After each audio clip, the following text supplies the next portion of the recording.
기독교는 합리적이지 않습니다라는 제목으로 말씀의 은혜를 나누기 원합니다. 우리가 지금 살고 있는 이 세상은 합리적으로 증명이 되어야 받아들여지는 합리성과 보편성의 원칙이 존재하는 세상입니다. 그런데 놀랍게도 기독교의 진리는 합리적이고 보편적이지 않습니다. 여러분 한번 생각해 보십시오. 예수 그리스도만이 구원이시다. 이게 합리적입니까? 합리적이지 않습니다. 대신에 어떤 사람은 선하고 착하고 남에게 따뜻한 이런 사람은 누구라도 상관없이 구원을 받아야 한다. 이게 훨씬 더 합리적이죠. 여러분 스님들도 성경을 봅니다. 불교는 대오각성이죠. 무엇이든지 도를 깨우쳐야 되니까 예수 그리스도에 대해서 스님들도 가르칩니다. 그러나 창조주가 우리의 죄 문제를 해결하는 십자가에 대해서는 가르치지 않습니다. 불교 자기 문제는 각자가 도를 깨우쳐서 해결해야 되는 종교입니다. 어느 쪽이 여러분들 합리적입니까? 불교가 훨씬 더 합리적이고 너그러워 보이고 인간미도 있어 보입니다. 그런데 여러분 진리는 합리적이고 보편적이지 않습니다. 진리는 배타적입니다. 아닌 것을 허용하거나 받아들일 수 없기 때문입니다. 기독교 진리는 합의를 볼 수 있는 것이 아닙니다. 하나님이 계시다 안 계시다 투표로 결정해 볼까요? 흥정을 해가 여기쯤이 좋겠다. 이거 어때요? 이게 합리적이잖아요.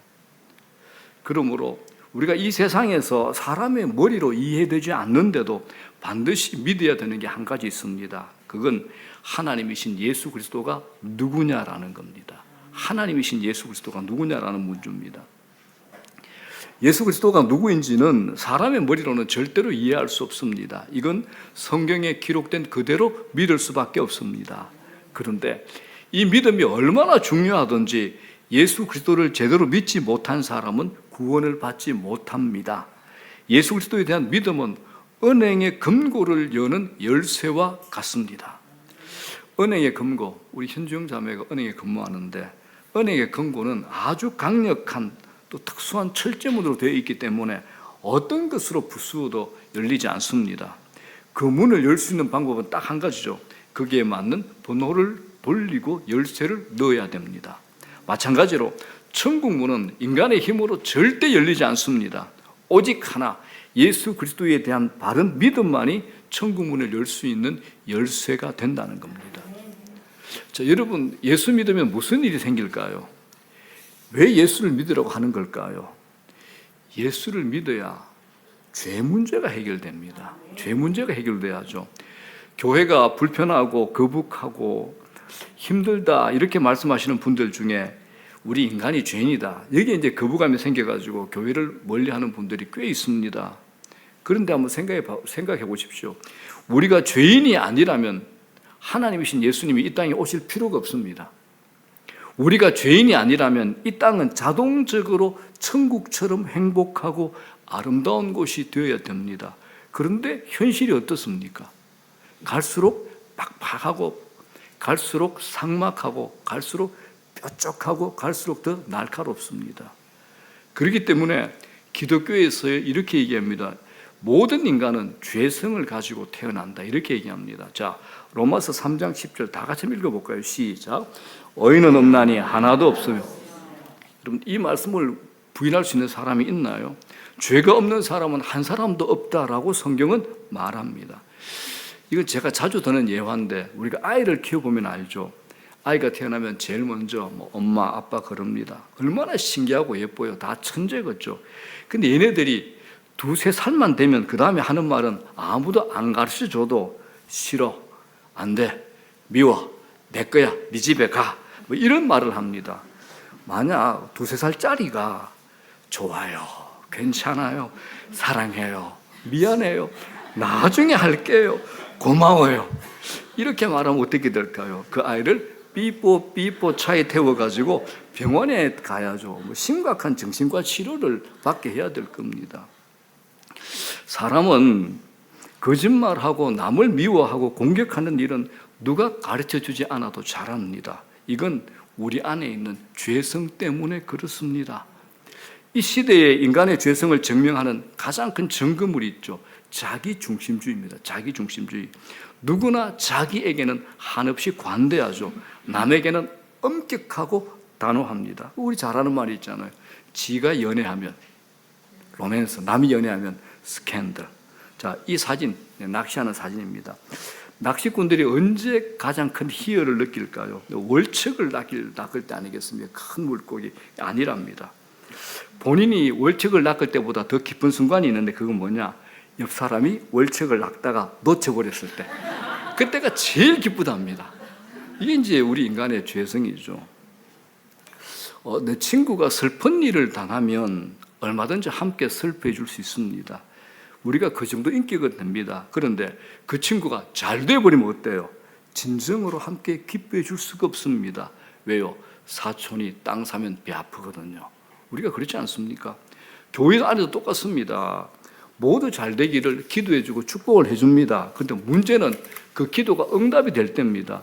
그 사람에게 너무 풍성하게 응답이 되죠. 갑자기 슬픔이 몰려옵니다. 나는 뭔가, 내 기도는 왜 응답 안 해주시는가? 성질이 나기 시작하는 겁니다. 우리는 내가 잘 안 된 것으로 힘든 것보다 상대가 더 잘 된 것으로 가슴이 쓰립니다. 이게 우리 아닙니까, 여러분? 이게 우리잖아요.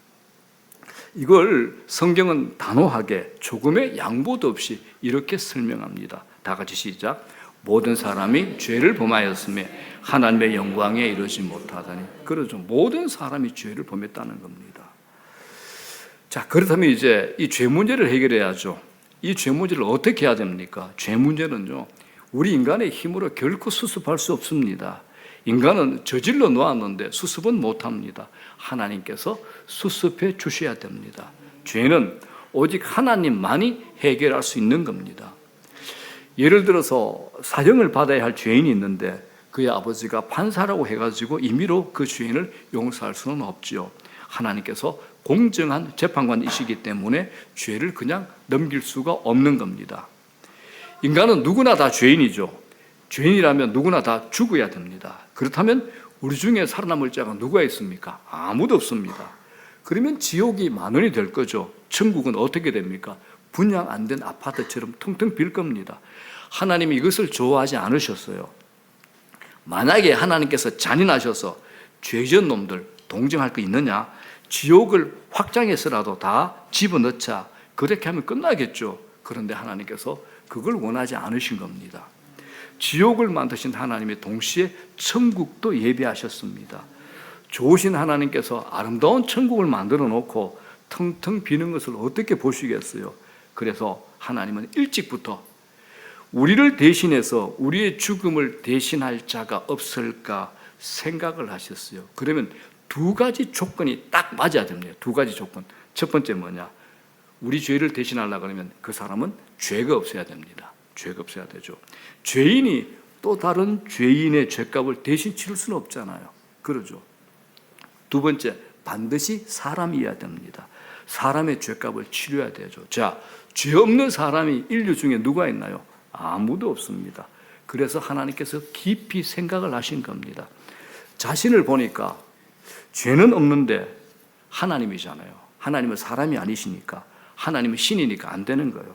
그래서 하나님께서 자기 아들 예수님을 불러서 예수야, 예수야, 너 인간의 몸을 완전히 입고 저 세상 좀 갔다 오너라. 그러니까 예수님께서 순종을 하시죠. 예, 아버지, 제가 다녀오겠습니다. 아버지 명령대로 가겠습니다 했습니다. 하나님 아버지께서 덧붙여 말씀하십니다. 내가 너를 보내는 것은 죽으라고 보내는 건데 그걸 네가 아느냐? 예수님께서 예, 아버지, 제가 잘 압니다.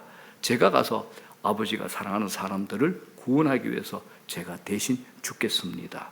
그래서 찾아오신 분이 예수님입니다. 사람이라야 되니까 원래 하나님이신 예수님께서 사람이 되셔서 이 땅에 오신 겁니다. 마리아에게서 태어나서 우리와 똑같은 혈육을 가지고 세상에 나오신 겁니다. 그분에게 죄가 없었죠. 원래 하나님이신데 무슨 죄가 있습니까? 죄가 없습니다. 그렇기 때문에 두 가지 조건이 완전히 충족되는 분이 바로 예수이십니다. 그리고 나서 예수님이 저나 여러분을 살리기 위해서 이 땅에서 십자가를 지셨습니다. 십자가는 노예 아니면 반역자들을 처형할 때 사용하는 사용 방법입니다. 사람으로 생각하는 사람은 절대로 십자가형에 매달지 않습니다. 아예 사람으로 생각하지 않는 사람에게만 십자가형을 내린 겁니다. 그때 하나님이 예수님과 약속을 하셨어요. 내 아들 예수야, 네가 인류를 위하여 십자가에서 죽어준다면 네가 흘리는 피를 두고 내가 약속을 할게.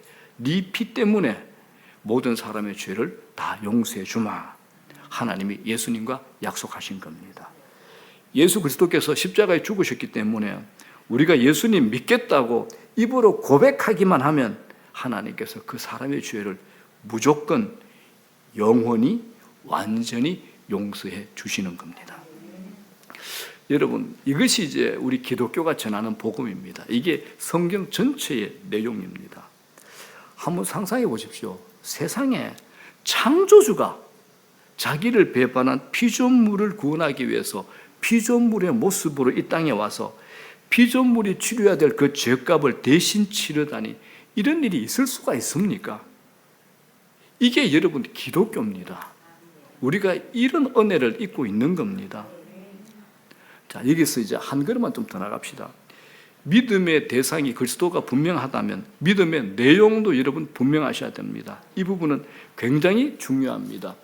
여러분들에게 묻고 싶습니다.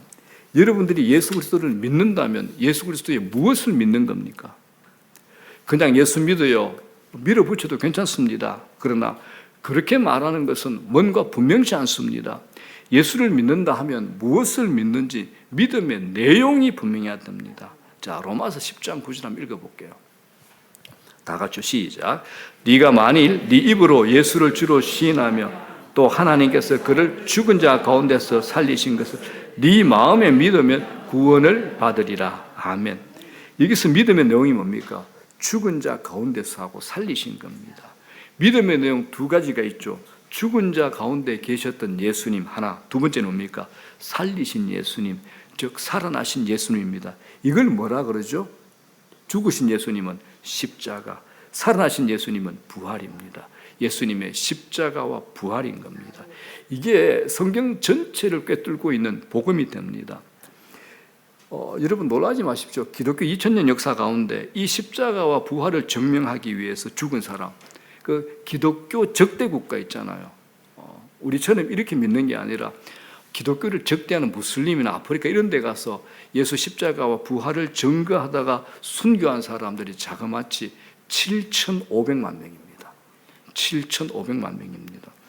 예수 십자가와 부활이 거짓이라면 여러분 7,500만 명이나 되는 사람들이 가족을 버려두고 자기의 그 좋은 스펙을 버려두고 자기 목숨을 내놓을 수가 있겠습니까? 우리가 예수님의 십자가를 믿는다는 것은 나의 죄를 위해서 예수님께서 십자가에서 못 박혀 돌아가신 것을 믿는 겁니다. 내가 태어나면서부터 지어온 모든 죄, 태어나기 전에 부모로부터 죄를 이어받아서 이 세상에 태어난 죄, 그 모든 죄를 위해서 예수님께서 십자가에서 돌아가신 겁니다. 예수님께서 나의 모든 죄를 처리해 주셨다. 이것을 믿는 겁니다. 이건 내가 죄인이라고 할 때만 가능하죠. 만일 내가 온전한 사람이다, 나는 죄 없는 사람이다, 자신을 그렇게 생각한다면 이건 불가능합니다. 인간이 온전하지 않다는 명백한 이유를 한 가지 예를 들어볼까요? 인간이 온전하다, 죄를 안 짓는다, 그러면 죽지 않습니다. 자, 모든 사람은 죄가 있기 때문에 죽는 겁니다. 여러분, 죄 안 지으면 안 죽습니다. 예수 안 믿어도 영이 맑은 사람들은 귀신을 보기도 합니다. 제가 아는 대구에서 손꼽히는 교회, 동일교회 조던재 목사님, 지금은 돌아가셨어요. 그분은 예수 믿기 전에도 자기가 학교를 갈 때, 초등학교 학교를 갈 때 산을 건너야 되는데 비가 올 때는 다른 친구들은 무서워서 공동묘지를 통과해도 무서워서 다 돌아가는데 자기는 일부러 그걸로 지나갔대. 왜? 공동묘지를 지나가는 귀신들 보려고. 자기 눈에 보였대요. 이분이 나중에 이제 예수 믿은 얘기를 제가 나중에 해드리겠습니다. 오늘은 그러면 내용이 약간 흘러가니까. 모든 사람은 다 죄가 있기 때문에 죽습니다. 그래서 로마서 6장 23절에 이렇게 얘기합니다. 죄의 싹은 뭐죠? 사망입니다. 죄의 대가는 사망입니다. 나는 죄 짓지 않습니다. 손 들어보십시오. 나는 죄 짓지 않습니다. 손 들어보십시오. 아무도 없습니다. 목사는요, 저도 죄 짓거든요.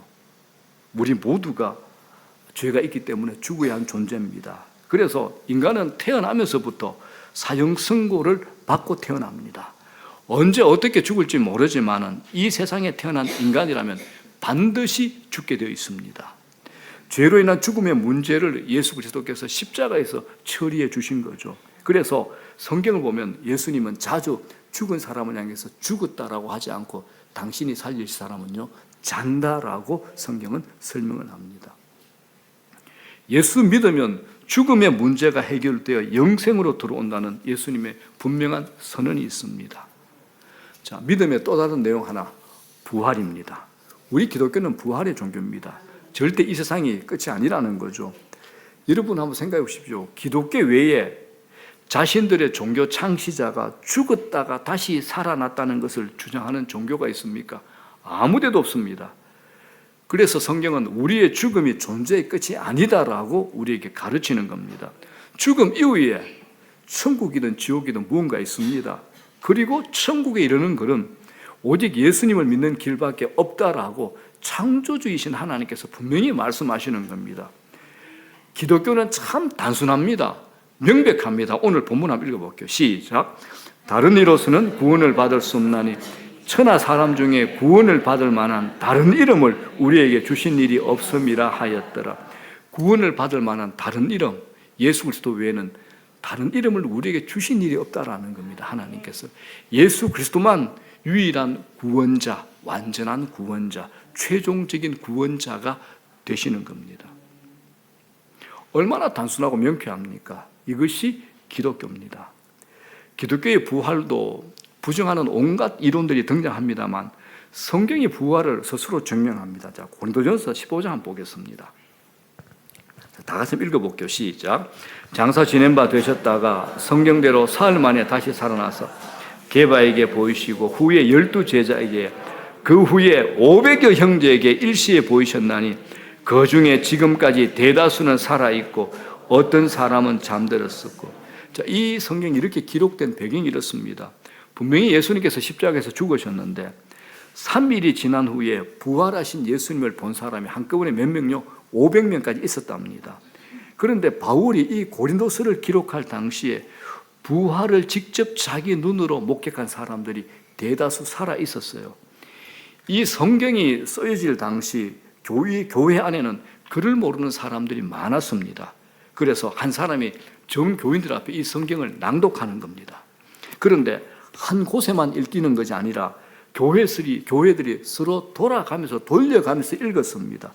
뺏기고 또 뺏겨서 모든 교회들이 읽었습니다. 그런데 이 성경을 읽다가 그 안에 모인 청정들 가운데 예수님의 부활을 직접 본 사람이 있느냐라고 웅성거리며 찾았을 겁니다. 그 중에 어떤 사람은 내가 봤소라고 손을 들었겠죠. 그런데 만약 그것이 거짓이라면 어느 교회에서도 그런 사람이 나오지 않았더라면 이 성경을 기록한 바울은 사기꾼으로 몰렸을 거고 이 성경은 휴지통으로 들어갔을 겁니다. 성경을 기록한 사도 바울도 이 사실을 알고 있었던 거죠. 여러분, 기독교는 부활 때문에 시작된 종교입니다. 부활이 없다면 기독교 없습니다. 예수님을 나의 주님으로 영접한 자들에게 죽음은 결코 마지막 아닙니다. 여러분, 우리에게 죽음은 결코 마지막 아닙니다. 이 세상에서 겪고 있는 내 아픔, 서러움, 내 운명이 아닙니다. 천국이 있습니다. 얼마나 엄청난 일입니까? 성경은 예수님을 믿는 사람에게 이렇게 선명하게 선포합니다. 요한복음 1장 12절 시작. 영접하는 자, 곧 그 이름을 믿는 자들에게는 하나님의 자녀가 되는 권세를 주셨으니. 자, 믿는 게 뭘까요? 예수님을 믿는다라고 하는 것은 예수님을 영접하는 것을 말합니다. 받아들이는 거죠. 영접이라고 하는 말은 들어오시라고 받아들이는 겁니다.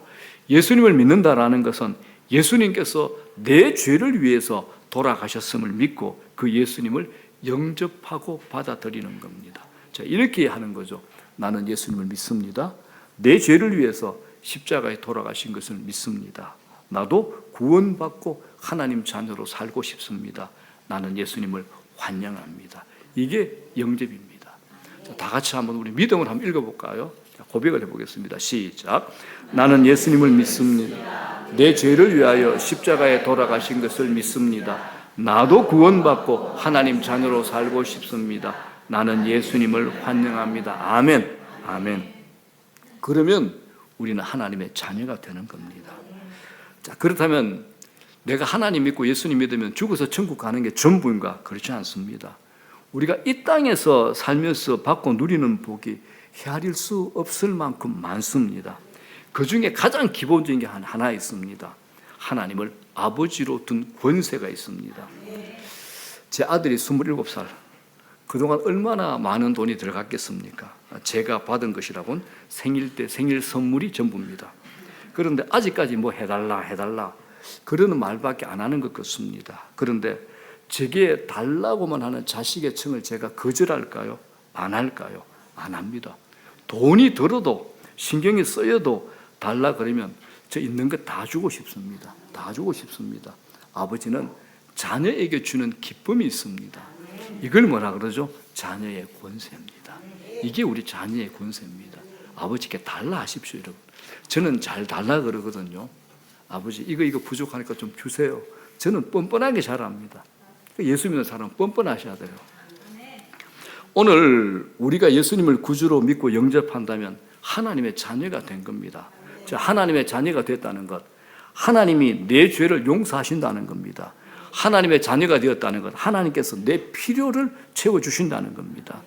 하나님의 자녀가 되었다는 건 하나님이 내 기도를 들어주실 것이고 내 삶의 모든 영역을 책임지실 겁니다. 왜? 아버지니까요. 그리고 하나님은 나를 기어이 천국으로 인도하실 겁니다.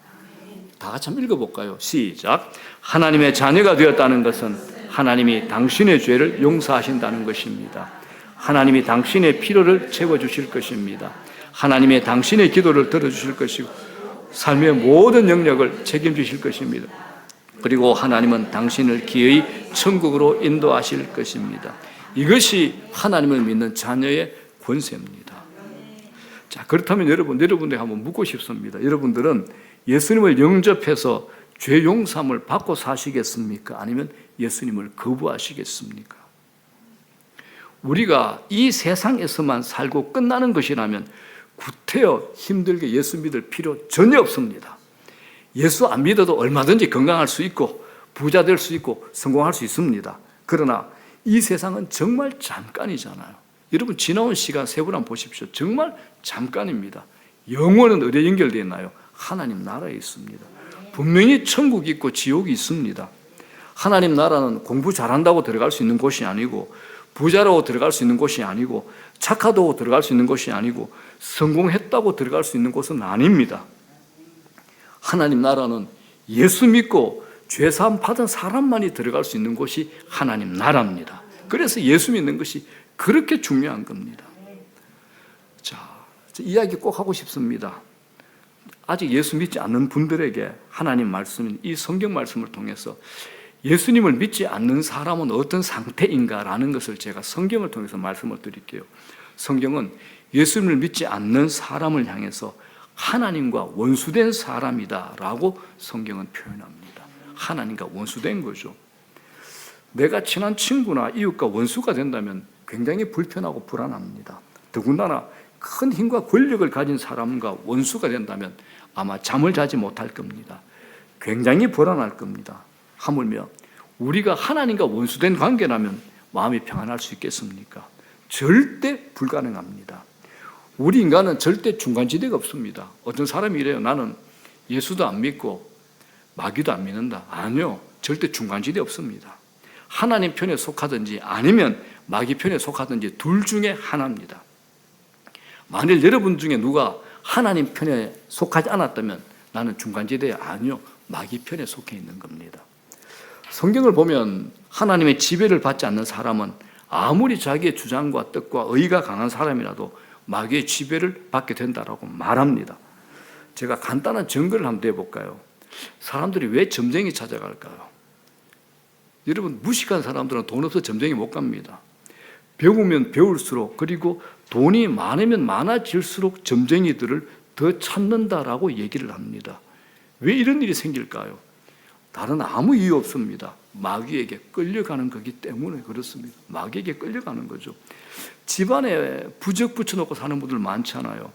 왜 그걸 가져다가 베개 속에 넣고 장롱 속에 붙여넣고 자동차 의자 밑에 깔아놓고 양복 안주머니 속에 넣고, 그게 비싼 거 수백만 원이래요. 왜 그럴까요? 정답은 하나요. 마귀가 지배하니까, 두려우니까 그렇게 하는 겁니다. 하나님 믿는 사람들은요, 그거 우습게 생각합니다. 우리 교회만 하더라도 예수 처음 믿고 목사님 저희 집에 부적도 많고 이상한 거 많은데 내가 가서 다 띄우리 어떻게 하려 그러니까, 지방이니까 목사님 제가 무섭지만 떼울게 좀 정리해 주세요. 제가 다 받았으면 다 받아가지고 다 찍고 불에 태우고 지근지근 밟고 예수 이름으로 명령한다. 더러운 사탄 마귀나 떠나라 떠나라. 그리고 끝났죠 뭐. 이런 일 제가 정말 많이 했거든요. 여러분, 예수 믿으면 절대 사탄 마귀는 우리 못 건드립니다. 우리 안에 예수가 있기 때문에. 사람들이 왜 이런 짓 하느냐? 마귀에게 붙잡히니까 두려워서 그렇게 하는 겁니다. 하나님 믿는 사람들 그런 거 굉장히 우습게 생각합니다.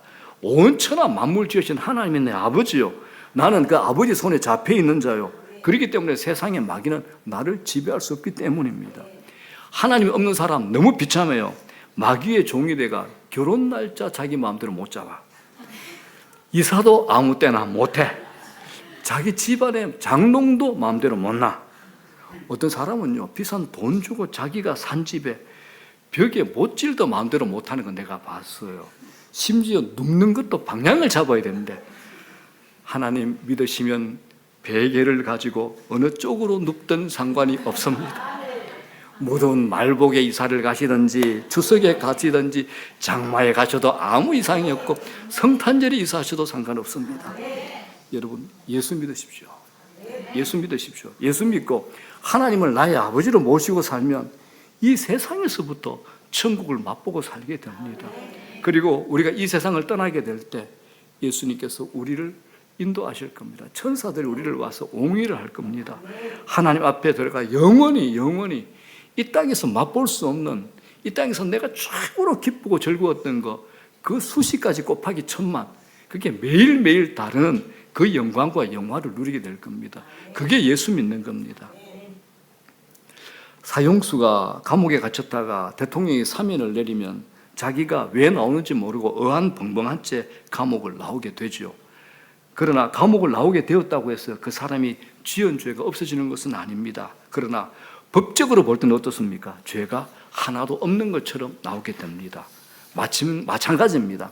나에게 더러운 게 그대로 있고 잘못된 마음도 그대로 있는데 예수님을 믿으면 하나님께서 나의 죄를 다 없는 것으로 여기신다는 겁니다. 과거의 죄, 현재의 죄, 미래의 죄 전부 다 말입니다. 십자가 위에서 우리의 죄값을 다 치르신 예수님을 우리가 붙드는데 하나님께서 용서 안 할 리가 없으시죠. 예수님을 믿는 사람들이 날마다 기뻐하고 감사하는 이유가 이겁니다. 빨리 회복되는 이유가 바로 이겁니다. 죄책감이 없죠. 만약 여러분, 우리들 모두가 오늘 밤에 죽는다면 갈 길은 두 길밖에 없습니다. 하나님 앞으로 천국으로 가시든지 아니면 하나님이 심판하는 지옥으로 가시든지 둘 중에 하나입니다. 저는 지옥이 어떤 곳인지 모릅니다. 그러나 하나님은 지옥이라는 곳, 죄인들이 가는 곳, 심판받는 자리라는 곳이 얼마나 무서운 곳인지 너무나 잘 아시기 때문에 그곳에 가지 않도록 하기 위해서 돌아와서 예수 믿고 죄 용서 받기를 간절히 기다리시는 겁니다. 지금도 하나님은 기다리고 계십니다. 성경을 보게 되면요, 예수님께서, 창조주 예수님께서 18번에 걸쳐서 지옥에 관해 말하고 있습니다. 18번을 예수님이 말씀하셨어요. 지옥은 이야기 아닙니다. 상상이 아닙니다. 허구가 아닙니다. 지옥은 실제입니다. 예수 믿지 않는 자들에게는 죽음 이후의 현실이 지옥이라는 겁니다. 그런데 우리가 지금 현대인들에게 지옥이라는 말을 하면 어떻게 됩니까? 무식한 사람으로 취급을 당합니다. 그리고 이런 설교, 지옥 이런 설교, 인기 없는 설교로 많은 사람들이 이런 설교 안 좋아합니다. 그럼에도 불구하고 제가 대단히 무식하고 부정적이고 인기 없는 말씀을 전하고 있는 것을 여러분들이 이해해 주시기를 바랍니다. 우리는 예수님의 자비로운 입에서 지옥이라는 말이 18번 나왔다는 사실에 주의하셔야 됩니다. 이거 절대 무시하시면 안 됩니다. 자, 사랑하는 여러분, 이 시대 기독교가 참 어렵습니다. 세상의 모든 종교는 착하면 좋은 데 간다. 이슬람을 믿든 불교를 믿든 힌두교를 믿든 어떤 종교를 믿든 착한 일 하면 좋은 데 간다라고 말합니다. 근데 그거 자기의 희망사항입니다. 기독교는 분명히 배타적입니다. 예수님께서 십자가에서 죄값을 다 갚으셨으므로 예수 십자가 외에는 어떤 길도 없습니다. 이것 때문에 기독교가 배타적입니다. 자, 요한복음 11장 25절 26절 시작. 예수께서 이르시되 나는 부활이요 생명이니 나를 믿는 자는 죽어도 살겠고 무릇 살아서 나를 믿는 자는 영원히 죽지 아니하리니. 아멘. 영원히 죽지 않습니다. 우리 영원히 안 죽습니다. 우리는 부활하기 때문에 영원히 안 죽습니다. 이 세상에 존재하는 어떤 종교가 죽음과 영생에 대해 이렇게 분명하게 소리치는 종교가 있습니까? 없습니다. 예수님을 말씀하십니다. 예수님께서 말씀하십니다. 나를 믿는 자는 죽어도 산다. 죽어도 산다. 예, 그렇습니다. 우리는 이 땅에서 죽더라도 부활해서 영원히 살 겁니다. 그리고 우리가 호흡이 있을 때 주님 믿으면 영원히 죽지 않을 겁니다. 자, 이제 말씀을 정리합니다. 우리가 예수 그리스도를 영접하고 그분을 내 주인으로 섬기고 살면 내 죄의 문제가 해결되어서 천국 백성 될 뿐만 아니라 우리가 죽음 이후에도 저는요 진짜입니다. 죽음이 궁금합니다. 저는 죽음이 참 궁금합니다. 왜냐하면 안 죽는다는 걸 알기 때문에. 우리가 말하는 그 죽음은 세상 사람들이 말하는 죽음이고 예수 믿는 사람들의 죽음은 잠깐의 찰나의 환경 이동이죠. 위치 이동이잖아요. 천사들이 나를 옹리하여 영원히 고통도 아픔도 눈물도 슬픔도 한숨도 없는 곳에 영원한 영광 속에 충만한 영광 속에 영혼을 산다는 그 이동 아닙니까? 이 천국 가는 거죠. 이것뿐만 아닙니다. 이 땅의 삶 가운데서도 보너스가 있죠. 창조주 하나님께서 나와 함께 하신 임재를 체험하게 되는 겁니다. 주의 영광을 경험하게 되는 겁니다. 물질의 문제, 건강의 문제, 자녀의 문제, 고통의 문제, 마음의 허무함, 낙심, 두려움 이런 모든 것들이 해결되는 놀라운 축복을 받게 되는 겁니다. 그래서 여러분, 제가 결론적으로 말씀드립니다. 여러분 인생 하나님께 맡겨보십시오. 주님께 꼭 맡겨보십시오. 놀라운 일이 일어날 겁니다. 기독교는 고백의 종교입니다. 그래서 성경 로마서 10장 10절 이렇게 얘기하죠. 사람이 마음으로 믿어서 의에 이릅니다. 입으로 시인해서 구원에 이르니라. 그래서 여러분들 고백하시라는 겁니다. 하나님께서 우리가 살 수 있는 길을 열어놓으셨습니다. 예수만 붙들면, 예수 십자가만 붙들면 나 예수님 믿겠습니다. 이 고백만 하게 되면 하나님이 예수님 안에서 우리의 길들을 다 예비해 놓으셨습니다. 다 같이 저를 따라서 한번 기도하겠습니다. 자, 다 같이 시작. 주 예수님, 나는 주님을 믿고 싶습니다. 십자가를 통하여 나의 모든 죄를 용서받고 싶습니다. 지금 내 마음의 문을 열고 예수님을 나의 구주로 모시고 살고 싶습니다. 나의 죄를 용서하시고 이제 나를 다스려 주시고 나를 주님이 원하는 사람으로 만들어 주십시오. 예수님 이름으로 기도합니다. 아멘.